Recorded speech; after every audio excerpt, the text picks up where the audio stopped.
Hello ma'am. Ano po ang matutulong ko sa inyo ma'am? Tulungan niyo po ako makauwi ng Pilipinas. Gusto mo na pala umuwi ng Pilipinas. Bakit po? Minamaltrato pa po kayo ng amo nyo? Ano po ang dahilan kung bakit pa kayo uuwi ng Pilipinas?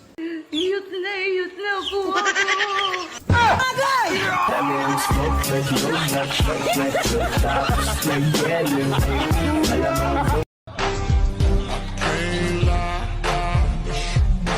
Watching every day that goes by.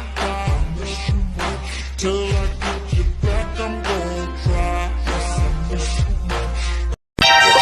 Pangit man ako sa inyong paningin. Pangit ka talaga!